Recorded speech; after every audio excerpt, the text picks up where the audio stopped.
E vocês sabem que esse programa aqui é um programa cultural. Então, eu gosto muito de vir aqui nesses dias das segundas-feiras para, além de me divertir com vocês também, vocês comigo, a gente aprende algumas coisas, né, aqui de vez em quando.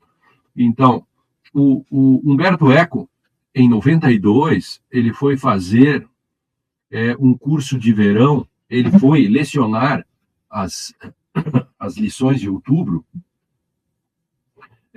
nos Estados Unidos, em Colômbia. E lá ele bolou um negócio que se chamou de superinterpretação. Aí ele mostra que a literatura, e aí nós trouxemos para o direito, o André Caran Trindade e eu trouxemos para o direito, que, aliás, na ação declaratória 44, essa da presunção da inocência, a nossa tese foi que o Supremo fez uma superinterpretação, entende? Veja o grau de ligação disso. E a Rosa Weber usou isso dentro do voto dela, no final, né, quando ela votou a nosso favor. Pena que ela não citou a nossa inicial, né? Perdemos na autoria, normal. E o Humberto Eco, esse grande semioticista, mostra que a literatura, no início, interpretava-se, ela não tinha muito espaço para interpretação, digamos assim, ela tinha uma fase literalista, não tinha muito espaço para você interpretar livros. Aí, no segundo momento, deu-se uma espécie de revolução e partiu-se para o contrário, partiu-se... O livro já não era importante, o importante era a opinião do crítico e do que falava sobre o livro, e não tinha mais respeito pelo texto original. A isso ele chamou de superinterpretação. O caso dos anões que está aí, dessa questão, é superinterpretação, é uma coisa que não se sustenta, é teoricamente criticável, eu posso demonstrar os equívocos disso, como o exemplo, e aí esse exemplo da Capitu, quem criou foi o André Caran Trindade, que é o meu sócio, tanto no escritório de advocacia como aqui nesse livro. O exemplo é dele, dizendo que a superinterpretação é você transformar a Capitu em trans ou qualquer coisa, e isso não tem nada a ver com o livro original. Ou então, no limite, no caso do Gepeto e do Pinóquio, enfim, criar uma história que não tem nada a ver com o que foi escrito originalmente. E assim por diante. Então, esta é a fase ruim da humanidade, né? Uma fase em que a humanidade parece que o sujeito começa uma palestra pedindo desculpas pelos demais companheiros que escreveram e que escrevem. Não peça desculpas por mim, meu querido. Eu me garanto, não se preocupe. Então tem gente que começa, estou aqui presente e peço desculpas pelos erros assumidos pela comunidade dos literatos e dos juristas, etc. Não peça desculpa por mim, não se preocupe, entende? Não faça sua meia-culpa. Então as pessoas hoje entram culpadas já. Eu li hoje tem um artigo na Folha muito interessante em que o sujeito diz que alguém que entrou na Academia Brasileira de Letras já faz um pedido de desculpas pelo passado, por causa do Lima Barreto, etc. Isso é um sinal desses tempos em que parece que todo mundo é culpado pelo passado. E o fato é que não estamos melhorando, né? Isso não está no sentido de evoluir. E não é o triunfo da imaginação. Obedece a uma agenda política e que trabalha com patrulha e censura. Jesus pode ser uma mulher trans, por que não? Aí, daí em diante, você faz uma falsificação, uma fraude, esse exemplo da Capitu também, não é o que o escritor tem um limite, certo? Porque você pode interpretar. Daí em diante é falsificação, é fraude, não é? E cabe processo até. Né? Evidente. Machado, ele não escreveu isso, ele não disse isso. Isso, exatamente. Mas eu posso imaginar. Por que você pode imaginar se o cara não falou? Então, faça você o seu, né? E já entra pedindo desculpa.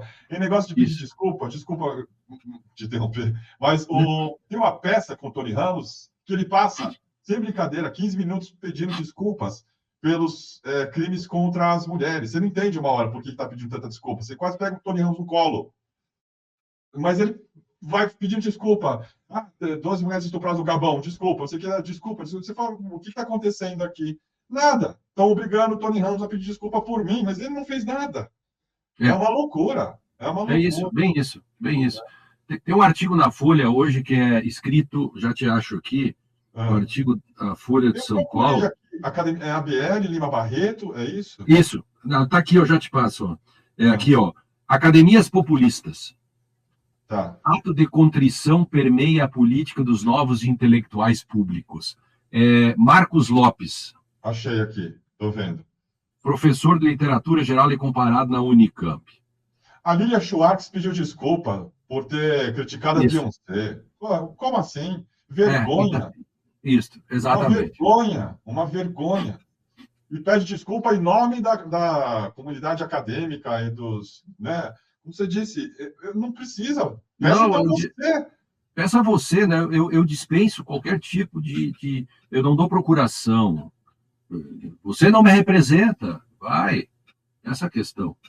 Agora, isso está cheio. É o que é aí que se chama por aí, né? Hoje de wokismo, né? A cultura woke, e que acaba no wokismo. O wokismo é você estar de antemão, você se ajoelha e pede desculpas para tudo. Você não está sendo woke suficientemente, ou você não foi woke até hoje. Você não está sendo woke suficientemente, e você diz, peço perdão pelos erros eventuais que eu faça de não ser um bom wokista. Mais ou menos isso, nessa alegoria que eu estou fazendo aqui. Enquanto isso, o Paulo Marçal está chamando o Boulos de tirador de cocaína. Essa é a real. E a gente está pedindo desculpa entre nós mesmos por coisa que a gente não fez. Exato. O Paulo Marçal é convidado pela grande mídia para participar do grande butim da democracia. Quer dizer, a democracia é um grande banquete em que não é qualquer um que pode participar. Os não-democratas não podem jantar com os democratas. Agora, o Pablo Marçal foi convidado para esse grande butim. Essa é a realidade. E a realidade é a moça da Hungria ir para a Olimpíada e fazer o sinal. Essa é a realidade. É isso que está acontecendo. A realidade está no meu Twitter também, no meu X, é a polícia torturando a polícia de Minas, e está no meu X, a polícia com choques elétricos torturando um sujeito, um cara que eles prenderam. Está no meu X, eu botei no sábado, já tinha 50, 60 mil acessos. Eu até escrevi, as cenas são muito fortes, se você achar, não olhe, porque o cara fica gritando e o cara metendo a eletricidade, Kiko e Pedro. Poxa, essa é a realidade. Essa é a dura realidade. É o cara pegar 3 ônibus para ir para o trabalho, é ser assaltado, perder seu celular, ser refém das milícias, ser refém de traficante. Esse é o mundo da vida, sabe? Essa é a sangria do cotidiano. E não é discurso na Academia Brasileira de Letras pedindo desculpas. Céus, o que eu fiz, o que a comunidade fez. As pessoas nem sabem que essas pessoas existem, tá? Perfeito. Só para contextualizar, a Lilia Schwartz teve agora a posse como nova imortal da ABL, e ela mencionou em seu discurso que Lima Barreto contaria com 2 biógrafos membros da ABL, mas ele mesmo fora recusado 3 vezes em seu tempo por essa instituição. Um protocolo básico para a pessoa branca e progressista ser aceita nesses novos tempos é proferir em público sua meia-culpa. Ato de contrição permeia a política dos novos intelectuais públicos. Gênero, moral, diversidade e culpa são o novo leito de Procusto no espaço público. Para que nele caiba, o intelectual será ajustado às suas medidas. Se for pequeno demais, será esticado. Grande, amputado. O importante é que ele se adapte às medidas e aceite ser acolhido. Acolhimento é a palavra-chave das políticas de Estado. Qualquer desconfiança desse espírito humanitário resulta em reprimenda. Questionar tais políticas é sinal de obtusidade. Muito bom esse texto aqui. E é isso muito mesmo. Bom. A gente já começa culpado se autocensurando.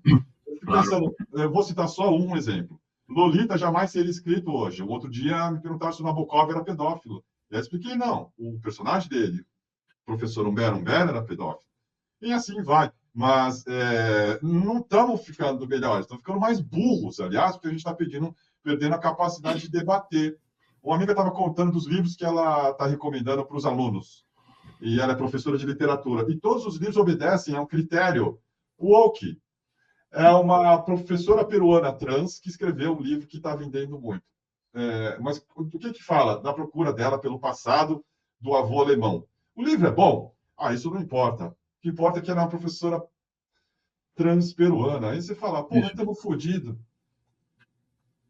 Não é mais o critério da qualidade, é que nem o break na Olimpíada. É o break. O leito de Procusto, né, só para o nosso